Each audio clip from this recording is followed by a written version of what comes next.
Hey guys, Brent Hull Build Show, bragging on Richard today. Going to look at some of his work, critique it. Come join me.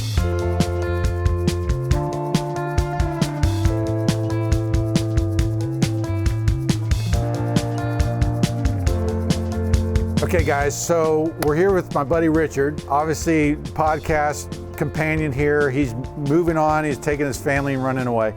But what I wanted to do today was look at his house and some of the stuff that he's done and brag on him, but also show you what studying the past can do. Studying the past and looking at the past, because he's built this mantle, calling it a masterpiece. Is it? Come on, we're gonna check it out. We're gonna show you some of the stuff he's doing. And for those of you who've followed Richard for a long time and know about his work, they talk about hockey stick growth, where you're going along on, his knowledge in his brain, because of studying the past, in my mind, has gone off the rails, and he's just executing stuff that, yeah.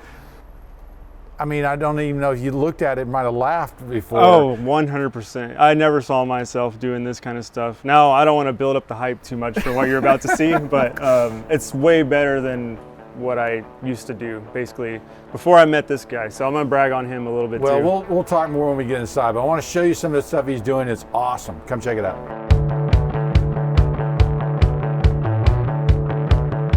I want to thank you for cleaning up for me. Oh, yeah. I knew I had guests coming, and no, so it's a mess. This is like, we did a video where we did your shop and we did my shop, right?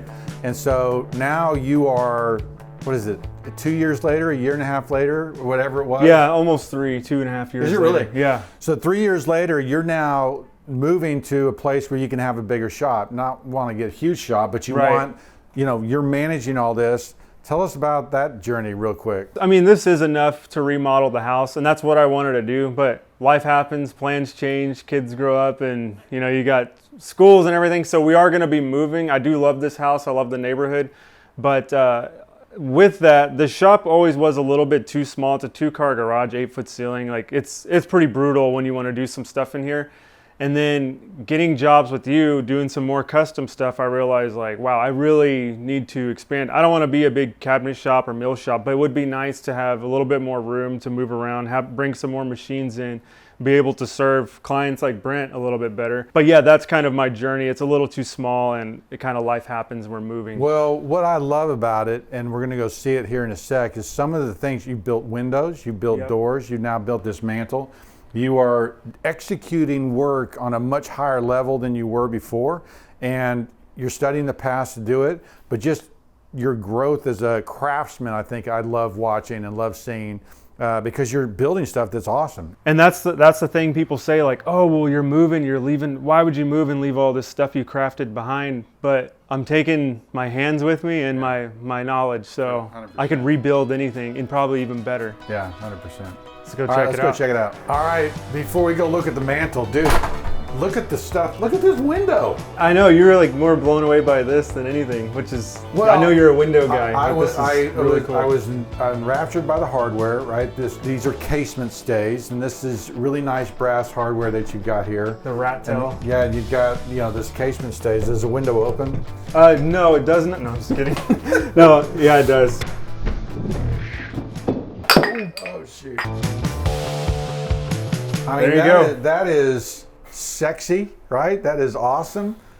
Like, this is like you built a window. Well, I will say this, the hardest part about this, I have no experience glazing. That was torture. That was like absolute torture. I did not know what I was doing. I watched your videos, other videos. It was like, it's a different skill set. Yeah. But it was cool to learn that skill set, you know, and I'm not.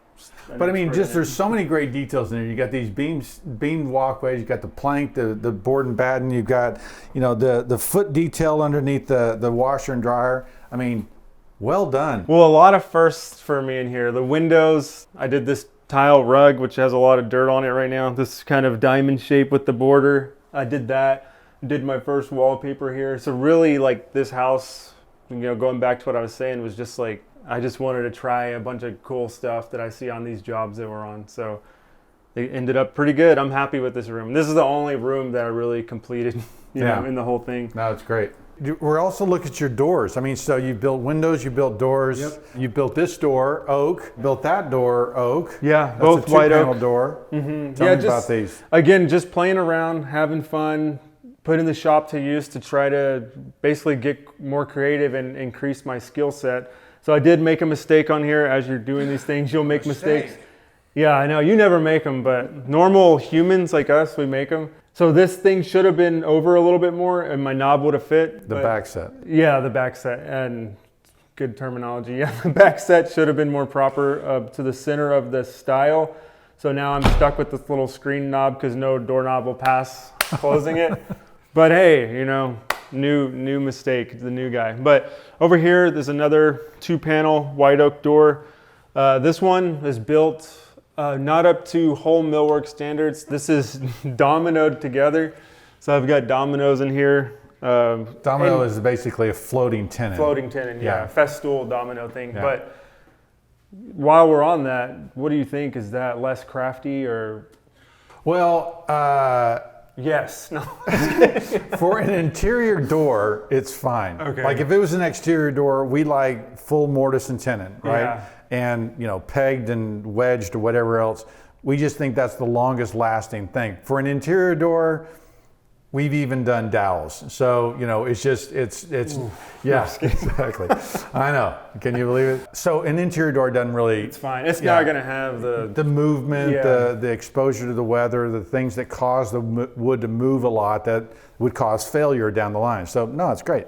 Cool. Yeah, I'm very, very happy with that. Yeah. It's awesome. All right, so let's check out this mantle.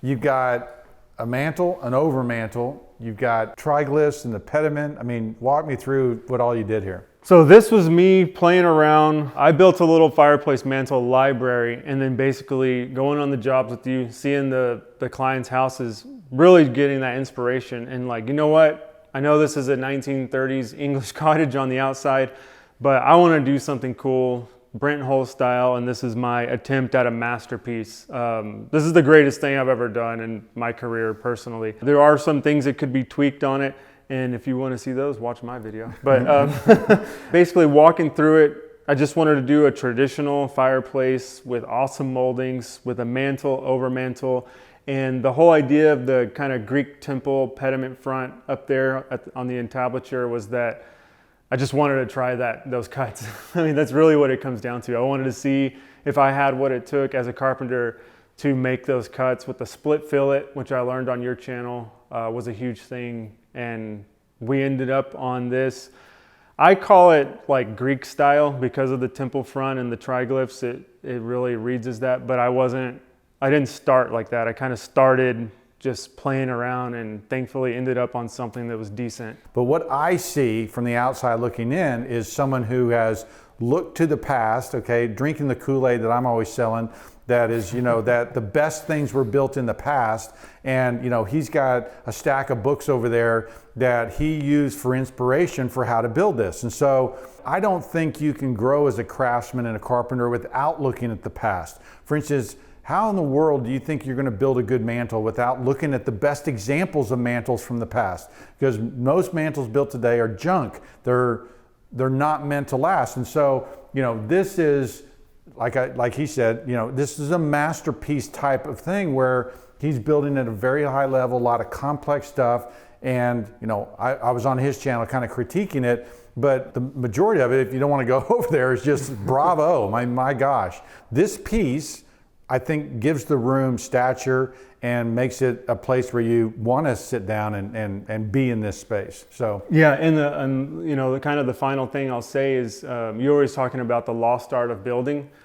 One of my main goals with this whole thing was to document it. So I do have a 10-part series on my channel. I mean, from setting the marble all the way up to the pediment. Because as I look at those books and go through my library of like fireplace mantle details, there is nothing on the internet, on YouTube, from building one of these from scratch, from the ground up until now. Like, this is it. If you want to find a classical, historic fireplace mantle documented on video, this is the only one. And I'm not trying to plug my channel, but I wanted to put that out in the universe because it is a lost art, you know? So My video on doing the pediments, right, was something I had to sit there and figure out because it's hard to do. So anyway. Yeah, in that video, like I said it in my video when we talked about this, I would have not been able to figure that out without your video. You know, it was nuts how that works out. So what we're talking about is this detail right here at the corner of the pediment, right where the corona meets the cimation, called a split fillet. And it's the top of that cove is a little flat thing, and that's the fillet. And it's split there. You see the trim coming down, and then this one going over there. That's looks simple and looks beautiful right here, but that's very complex in order to be able to get that raking molding to line up. And so little things that make it beautiful. This is a beautiful, well-executed job, dude. Great job. Awesome. I really appreciate it. It means a lot. Yeah. No, your work and just seeing it, I'm excited. Your video is kind of freaking out at your window, but being able to do the things you're doing now, man, it's just another level. So it's really exciting. Yeah, you feel like you have some kind of superpowers. I've said that before on the podcast. Like the more you learn, you're like, people hit you with this challenge, and you're like, oh yeah, I got this. Yeah, that's cool. So encouragement to you guys: study the past. That's really where the magic happens. And then, as Richard's doing here, just elevating his game, practicing some of these things, doing this stuff. So that's it for me. I'm Brent Hull. Thanks for watching.